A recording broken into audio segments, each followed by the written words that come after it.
Good morning, ladies and gentlemen, and welcome to the Scott Stedman podcast. I hope you are all having a wonderful day. And we're going to be talking about this episode. We're going to be kind of talking a little bit about maybe something that you may be struggling with, or maybe you know of a fellow pastor who's struggling, maybe someone who has left the church, whether they resigned or whether it was kind of involuntary. And they've been out of ministry for a while and they're trying to get back, but they're having trouble trying to get back in ministry. So that's our topic that we're going to be discussing today.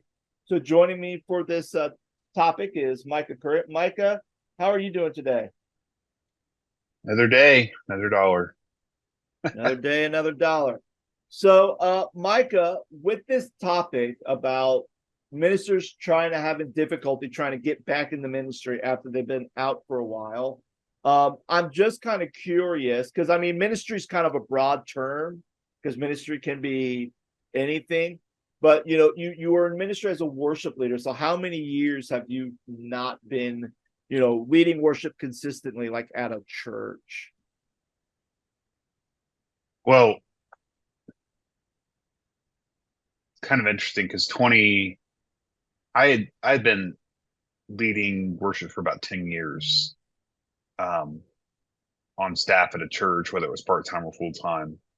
And then in 2020, I lost my full-time job, but the church that I was working at, I went into more of a production role. I was Mhm. dealing with live stream, lighting, media, sound, things like that.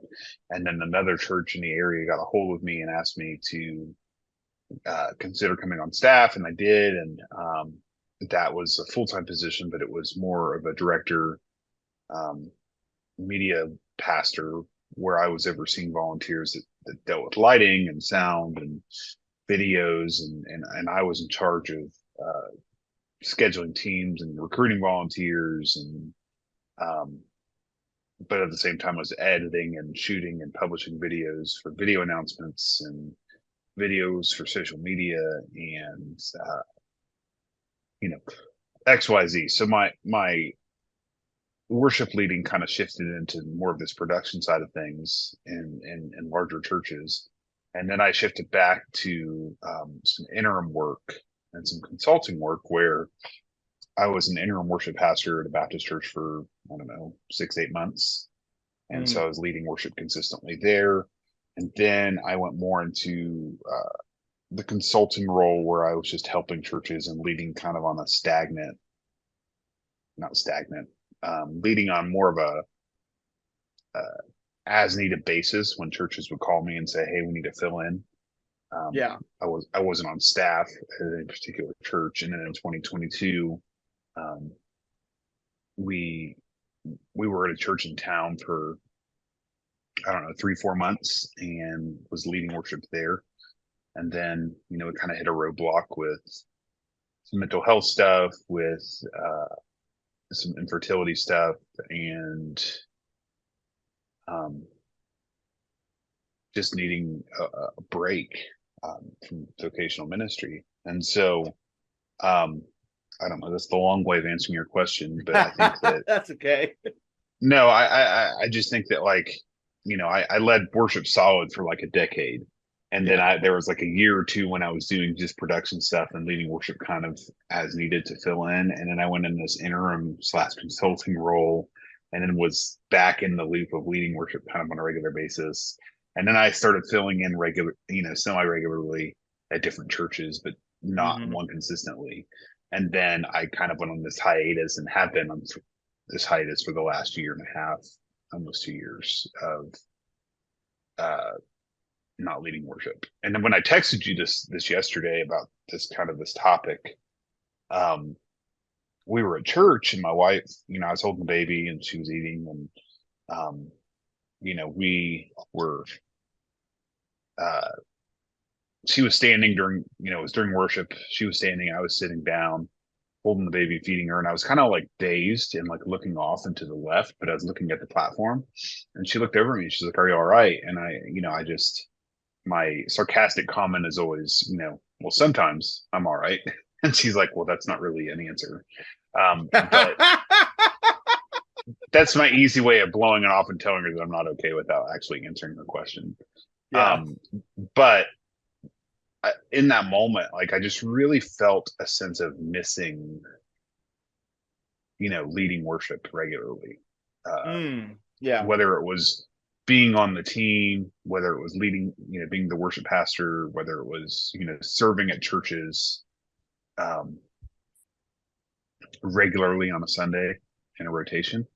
Um, and we've been going to this church for, I don't know, 3 months now, and have really enjoyed it. Really enjoyed getting to know the pastor, who's a professional wrestling fan, by the way, Scott. Um, Oh boy. and so we'll have to have him on sometime. We'll never get anything recorded except for talking about wrestling, but he's a great guy, and I was able to share my story with him. And um, but he was like, I want you to come. I want you and your wife to come, and I want you guys to just kind of just sit and heal and go kind of go to Mhm. church and be a church member before you're a staff member. He's like, we definitely have needs and we could use you, but I don't want you to do that right now. Yeah. Which immediately was like, oh, we care. Like we care about you guys. Yeah. Um, and so, it's weird being in the season of like, oh, I've never got to just go to church with my wife, or I've never got to go to church with my wife and my daughter. Hmm. And now I get to, but at the same time, there's just a sense of me, this itching, this urge to get up and lead worship. But at the same time, I'm battling this anxiety thing, and I'm super Yeah. nervous. I'm like, am I gonna be able to do it like I used to? Like, is it gonna be okay? Um, you know, as well as I do. Like, even if you don't play an instrument for a period of time, you're still gonna be able to pick it up and play it and know what you're doing. Knock some of the rust off. But yeah, I mean, that was kind of the reason I suggested this topic. And I know that you went through a period as well Yeah. of transition before you ended up at the current assignment where you're at Bexley.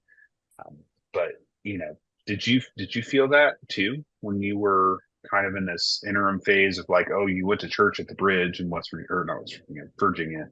Yeah. You went to Bridge Christian Church, and it was a bigger church. You knew the pastor, those kind of things. But did you feel like, oh my gosh, I should be up there? Um, not I maybe like Maybe I'm it's just a kind of, weirdo. no. Like I think so. I'll say this because a couple weeks, a couple weeks I preached on the Good Samaritan, and as I was preaching that message, there's two interesting events that happened. So the first event was after I preached through the last service, which is our traditional service. There's a gentleman there who's been a part of this church for 55 years, and he came up to me and he said, I have heard a sermon preached on the Good Samaritan in this church more times than I can count, but I've never heard it the way you presented it. And I mean, this guy had tears in his eyes. Like it really moved him in a way. So, and he just said, thank you. And then when I came home and I was having lunch, Laura kind of mentioned, I forgot how good you are at this, how good you are at preaching. I really forgot because I kind of, when you were doing it every single Sunday, you just kind of got used to it because it's just like, well, it's part of your job and I hear it all the time. But not hearing it for a while and then hearing you do it, it's like, oh yeah, like you're really good at this. And she even asked, do I miss preaching? And I kind of said, in some cases I do, in other cases I don't. Like it really, I mean, it really depends on, there's a lot of various aspects that go into preaching, which I don't think a lot of people really know about, because there is the prep, there is the verses you're using, there is kind of the design of how you are presenting a message, and then there's always, where do you go from here? So if you're not doing a series, you still have to figure out, okay, where do I go from here after this message? Or if you're doing a series, okay, you may have some kind of have a little path, but then once that series is done, where do you go? Where do you go to next? And I think that's kind of the challenge is because that's a on top of trying to lead a church, trying to do pastoral care. Like there's a lot. So to go back to your question, the idea of where I was when I wasn't without a job, I think there was a part of me that when I was applying for jobs, I was applying for lead pastor positions. But then there was also a part of me that really did not want to be a lead pastor. There was a part of me that I still wanted to be involved in ministry. I still wanted to do ministry because really that's the only thing I really know how to do. At the same time, I also know because of dealing with some hurt issues from the last place I worked at and kind of dealing with some of those raw feelings and raw emotions, I also knew it would probably be better if I, A, didn't do ministry for a while, or B, if I did do ministry, take more of an auxiliary role. An auxiliary role where I don't have to do all the responsibilities that a lead pastor has to do, but yet I'm still doing ministry and still using my gifts and talents for ministry. So that was kind of where I was at in my mindset. And even now being an auxiliary role, kind of overseeing both children and youth, I really enjoy that. I really enjoy doing that. But I think there's also kind of that affirmation from people within the church who are really seeing like, wow, like, this, Scott can do a lot of great things. And, we're lucky that he's here. We're lucky that we have him. You know, maybe we want him to preach more. Maybe they want me to preach more. And then there's a part of me that goes, maybe not. Like, maybe you don't want me to preach more. Like, I mean, I'm glad that you really enjoyed the 2 sermons I preached, but I think, me preaching twice a year, if that, I'm content with that. I'm content with whatever the lead wants me. If the lead wants me to preach more, we can talk about it. We can figure out some ways to kind of lessen some of the other responsibilities that I have on my plate. But at the same time, like, if the lead doesn't want me to, I'm okay with that too. Like, I'm content with whatever I need to do to kind of help do the ministries of the church. So does that answer your question, Micah? Yeah, it's just I think that it's it's fascinating on both ends of the conversation where, even with a sense of burnout, a sense of hurt, there's still a willingness to do it, but you don't know um, to what degree you're going to do that. And so I think that something my therapist has really pressed on me was, needing to set boundaries and stick to them. And Yeah. so, as I said earlier, you're not going to forget how to lead worship or forget how to preach. And it may take some practice and it may take some rehearsing and it may take some serious studying to get into it. Not to say that's not needed already, but in this example, I'm saying, if there's been a season where you've not led worship or a season where you've not preached in front of a congregation, there may be some serious preparations on your part to prepare yourself to deliver that message. And so it's for me is it's been challenging but fruitful at the same time, because it also showed me that even though I have this calling and a spiritual gifting, that it wasn't about me, and the church can continue to function without me.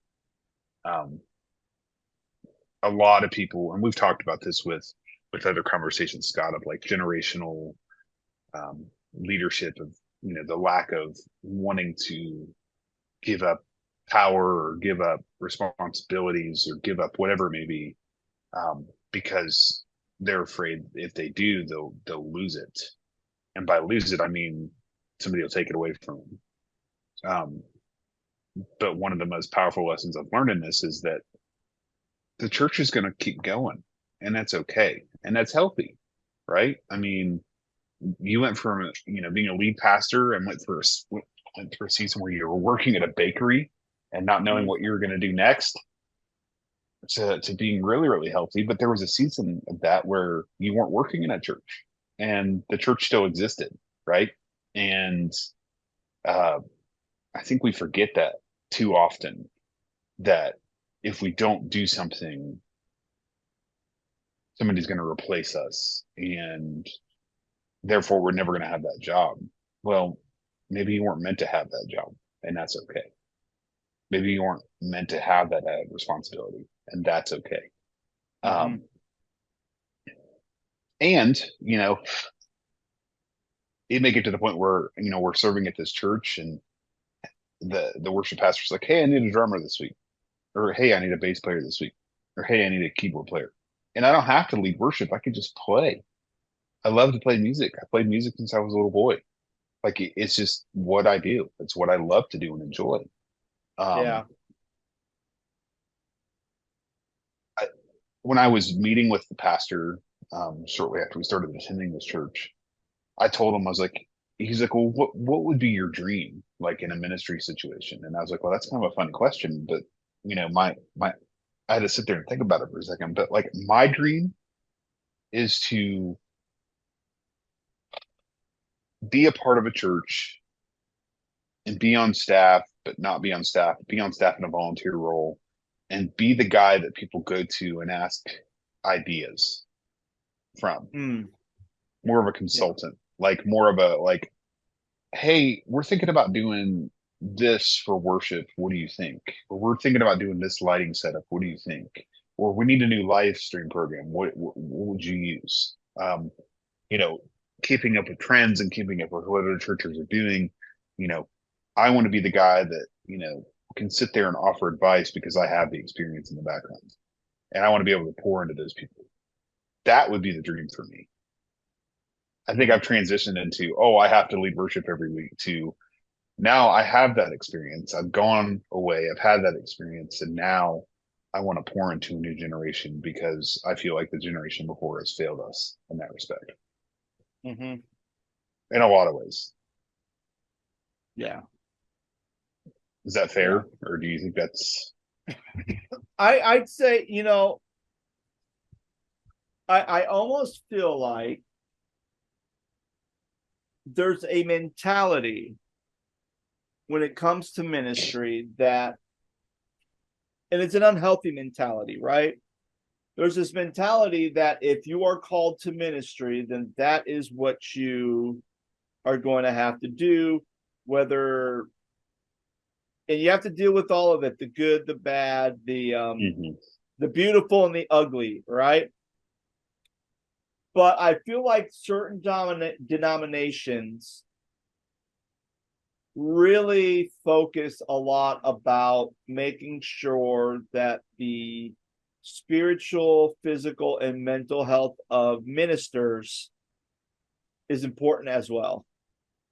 Um, I think that's why, a lot of like big, gigantic organizations are very adamant about having good health care for their pastors because they want to make sure that they're being taken care of, that they're, having pastor mentorships to make sure, hey, how are you doing? Like, and I think, even like I think about my dad's company, like one of the things that my dad's company does is every quarter they bring in like a nurse that comes in that does like a wellness check on everybody and kind of does an evaluation of their health goals. And, if they notice that, hey, your blood pressure is really high, like you may need to, or hey, you might want to lose some weight.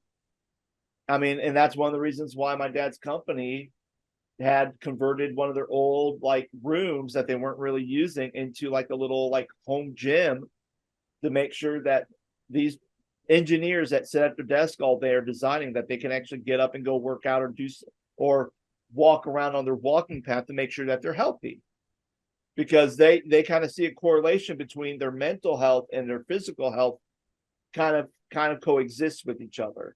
And for me, just as a counselor and as a pastor, I see that sometimes our overall health has to be a good balance between how well are we taking care of all three of those things. And if we're not taking care of all three of those things, then we're gonna be in big trouble.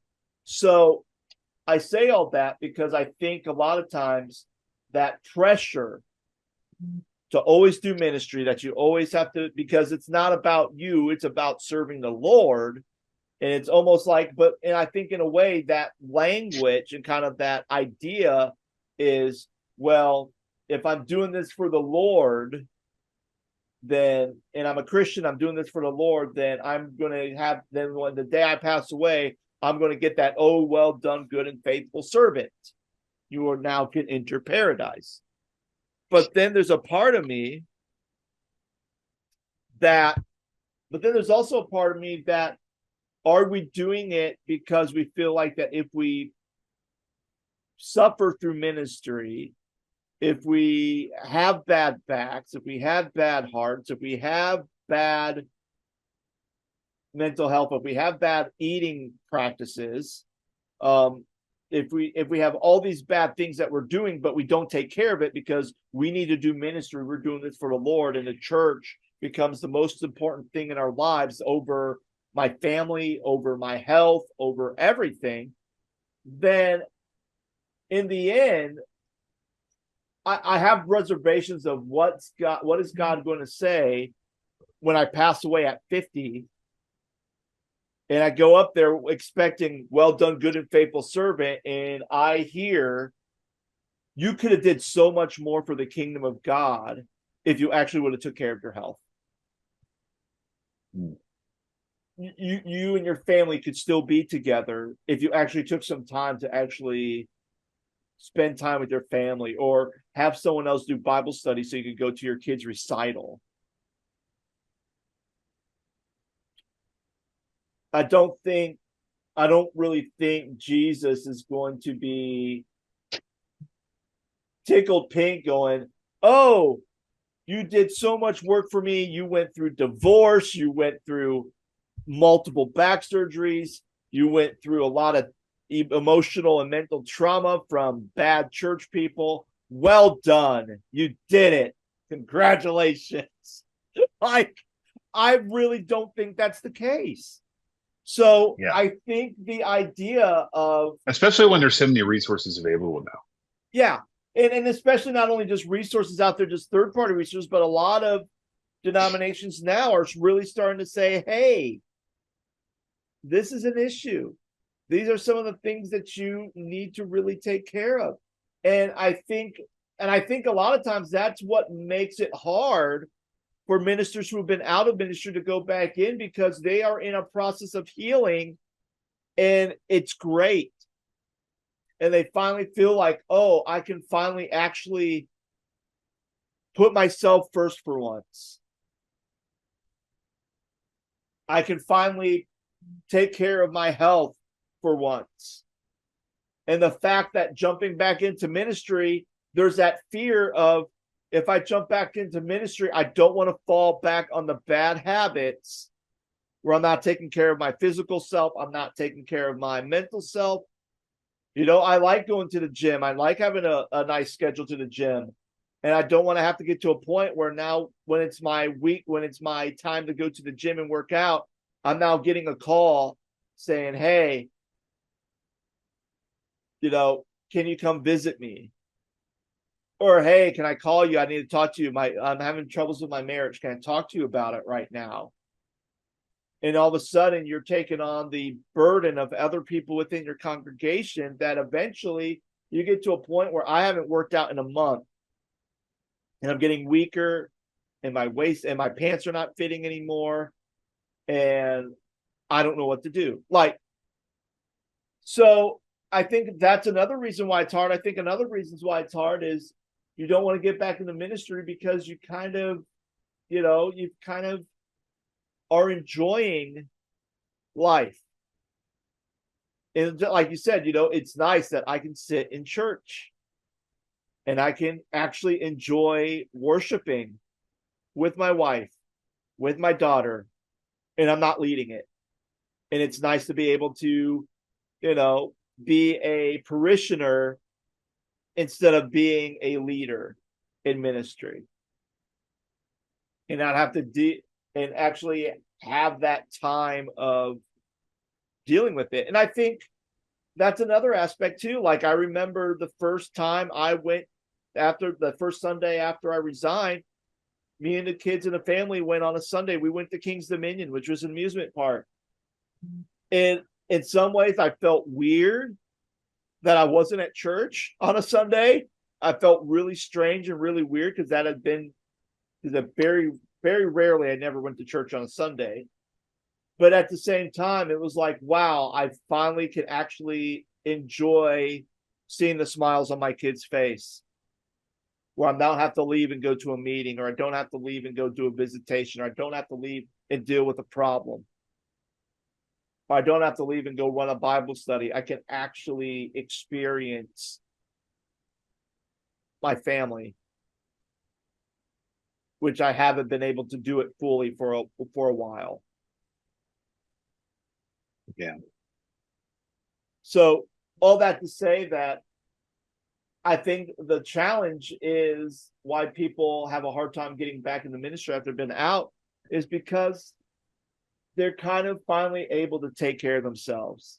And I would say that for anybody who wants to jump back in the ministry, make sure you're taking time, or you have boundaries set, that you are actually taking care of yourself and actually take care of your family. And I think that's going to have to be a thing that, and I know as a pastor, sometimes, people go into the hospital, you need to go and visit them.